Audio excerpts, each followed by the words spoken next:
Now students, it is a very important topic, that is diffraction at the single slit. Okay, it is very important topic, diffraction at the single slit, and last topic of wave optics. With this we will conclude wave optics, but try to understand this topic very carefully. I have made it very easier to make you understand, but as far as possible for me, so try to understand, because originally it is a bit difficult topic. See, suppose light, parallel rays of light are falling on a slit. It's a slit, AB is a slit of width A, small a. Small a is the slit width. Okay, here I write small a, width of the slit. What happens? On this slit the parallel rays fall. After that, thereafter, the rays, those waves which do not bend, which do not diffract, they go straight, okay, and superimpose here, okay, constructively they are falling here at a central maxima is observed at the point. I hope you understand. This wave straight, here this wave straight, it goes here by this lens, they are refracted and they are focused here, that means here at the point O, the maximum intensity will be produced. No problem. But these are the diffracted waves. Look, the waves which are diffracted, देखो waves तो बहुत सारे direction में diffracted हो सकता है, ऊपर की ओर भी हो सकता है, नीचे की ओर भी हो सकता है, लेकिन मैंने यहाँ पर किया कौन सा वेव्स को मैंने लिया, जो कि डिफ्रैक्टेड हो रहा है at an angle theta. Angle theta is the angle of diffraction. वो वेव्स क्या होगा, यहाँ जाएगा और यहाँ जाकर के मीट करेगा पी पॉइंट पर, यहाँ पर ये फ्रिंज बनाएगा. ठीक है, यहाँ पर फ्रिंज बनाएगा. Okay, I can say here this is let us से nth फ्रिंज यहाँ पर बनेगा. डिफ्रैक्शन हुआ ऐसे, nth फ्रिंज बना. As we know that diffraction में भी just like the interference, alternate dark and bright fringe बनता है, लेकिन पैटर्न थोड़ा सा डिफरेंट टाइप का होता है. इंटेंसिटी में फर्क होता है इंटरफियरेंस के तुलना में, है ना, और फ्रिंज विड्थ में चेंज रहता है, फ्रिंज विड्थ में अंतर रहता है. ये सब तो हम लोग पढ़ चुके हैं. तो यहाँ पर भी alternate dark and bright fringe बनेगा. अब पी पॉइंट पर यहाँ पर nth फ्रिंज बनेगा. अब डार्क बनेगा, ब्राइट बनेगा, जैसा बनेगा उस पर हम लोग बाद में डिस्कस करेंगे. बट बिफोर दैट लुक, ये जो दो वेव्स है, मेरी बात को ध्यान से देखो, ये जो स्ट्रेट जो दोनों वेव्स जा रहा है, जो कि जा करके मीट कर रहा है एट द पॉइंट O, इनके बीच में कोई पाथ डिफरेंस नहीं है. क्यों नहीं है? क्योंकि ऊपर वाला ये वेव जितना पाथ ट्रेवल किया, नीचे वाला भी उतना ही पाथ ट्रेवल. लेकिन ये जो डिफ्रैक्टेड दो वेव्स हैं, इनके बीच में लेकिन एक पाथ डिफरेंस होगा. कैसे निकालेंगे वो पाथ डिफरेंस? मैं A से एक परपेंडिकुलर ड्रॉप कर देता हूं इस वेव पर, ऐसे. ये एक परपेंडिकुलर ड्रॉप हुआ. You look, this is a perpendicular. What is BM? Path difference. Path difference BM is equal to क्या हो जाएगा? BM इज इक्वल टू हो जाएगा, it will be, is it BM is equal to A sin theta, यानी देते हैं in right angle triangle ABM. I hope trigonometrically बहुत easily समझा जा सकता है. Path difference BM is equal to A sin theta. बहुत ही आसान है. अब सुनो, BM का value as the value of BM changes, position of P will also change. Are you agreed? BM जो पाथ डिफरेंस है, उसका वैल्यू जैसे जैसे बदलता जाएगा, वैसे वैसे पोजीशन ऑफ P भी अपनी जगह से शिफ्ट करेगा. ठीक है, अब यहां पर मैं लिखता हूं, लेट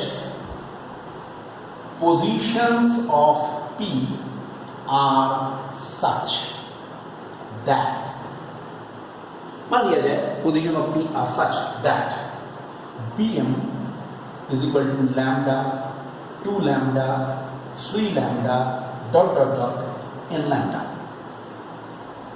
अब तुम यहां बोल सकते हो कि भाई हम लोग ऐसे क्यों लिखे, बिकॉज हम लोग जानते हैं स्लिट विड्थ जो होता है that is comparable with the wavelength, lambda के कंपेरेबल होता है। तो ये जो पाथ डिफरेंस होगा, मान लिया जाए इनका वैल्यूज लैम्डा के मल्टीपल में है, p का पोजीशंस ऐसा है कि ये मल्टीपल ऑफ लैम्डा के पोजीशन के अनुसार है, तब क्या हो जाएगा, what we can write in that case, we can write a sin theta is equal to lambda twice lambda thrice lambda dot dot dot n lambda, ये भी तो लिख सकते हैं। अब इसमें क्या हो जाएगा जरा देखो, अगर मैं लिखता हूं a sin theta is equal to इतना इतना इतना ऐसा लिखता हूं, तो यहां पर क्या होगा, a का वैल्यू कांस्टेंट है, हर वैल्यू का लैम्डा जैसे जैसे बदलेगा थीटा 1 का वैल्यू बदलेगा, यानी थीटा का वैल्यू बदलेगा। ठीक है, मैं यहां पर लिख सकता हूं, इसको यहां लिखता हूं, a into theta is equal to lambda twice lambda thrice lambda dot dot dot n lambda. समझे क्यों लिखा मैंने, फॉर स्मॉल थीटा। अगर थीटा का वैल्यू स्मॉल है तो थीटा और साइन थीटा का वैल्यू इक्वल होगा, अगर थीटा का वैल्यू स्मॉल है तो थीटा और साइन थीटा का वैल्यू इक्वल होगा।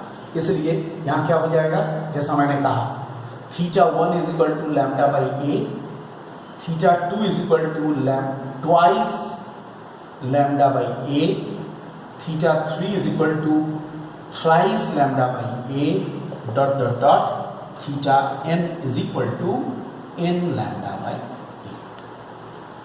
क्या मैं ऐसे लिख सकता हूं, मैंने पहले भी कहा है लैम्डा का वैल्यू बदल रहा है, ए का वैल्यू में चेंज नहीं आएगा, तो थीटा का वैल्यू थीटा 1 थीटा 2 थीटा 3 ऐसे करके चेंज होगा। Okay, this is as I told you before also that diffraction is the phenomenon of the wave front, और जहां भी वेव फ्रंट की बात आएगी, एक बड़ा इंपॉर्टेंट फिजिसिस्ट, मैंने पहले भी कहा है, एक बहुत ही इंपॉर्टेंट फिजिसिस्ट हाइजन का नाम आना ही है। राइट, हाइजन का नाम आना ही। अगर मैं इसको ऐसे लिखता हूं तो ये क्या होगा, can I write it twice lambda by twice a, 4 lambda by twice a, 6 lambda by twice a, it is twice n lambda by twice a. ये भी मैं लिख सकता हूं। Okay, can I write it like this all values. So Huygens proposed, ये देखो इसको मैं कैसे लिखा हूं, even multiple of lambda by 2a, हर वैल्यू इसको देखो, even multiple of lambda by 2a। Okay, अब तुम यहां पर एक स्टेटमेंट है, हाइजन का एक एक्सप्लेनेशन है, उसको थोड़ा सा लिखो। I am dictating you, right. Huygens suggested that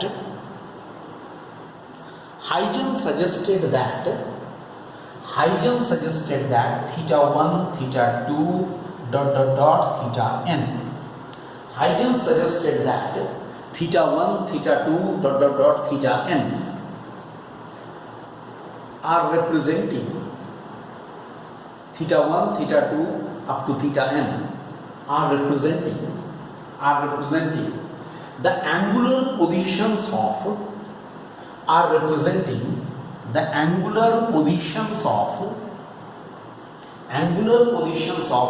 minima, are representing angular positions of minima। उन्होंने प्रपोज किया कि ये सब शो करेगा angular positions of minima. Minima मतलब जहां पर इंटेंसिटी कम रहेगा, मिनिमा। हाउ इट इज, अब देखो उसका एक्सप्लेनेशन देखो। Haydn considered that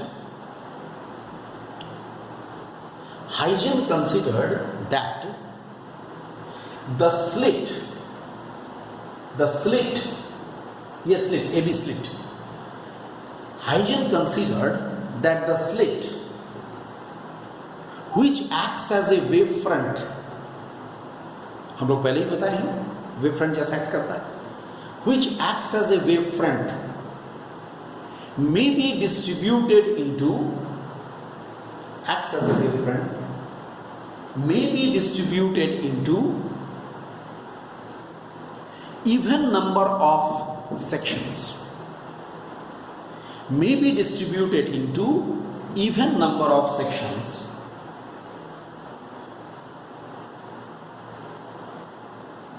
so that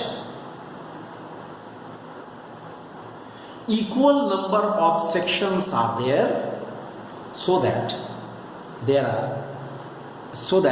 equal number of sections are there in the upper and lower halves.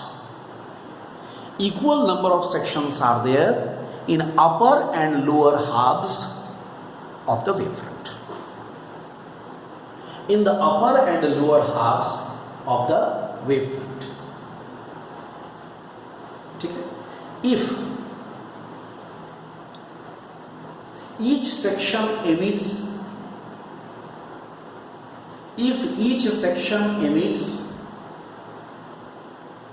a wave, if each section emits a wave,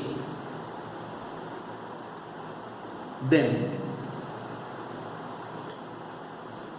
equal number of waves superpose on each other.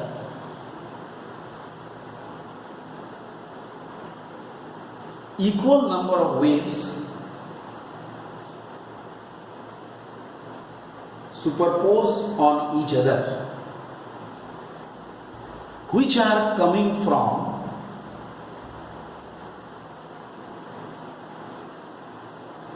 upper and lower halves. Upper and lower halves. Okay, these waves superpose. These waves superpose in opposite phase. Opposite phase. These waves superpose in opposite phase, and hence they cancel, one another's effect, and we get a minima. They cancel one another's effect, and we get a minima. Alright, in the next lecture I'm again continuing.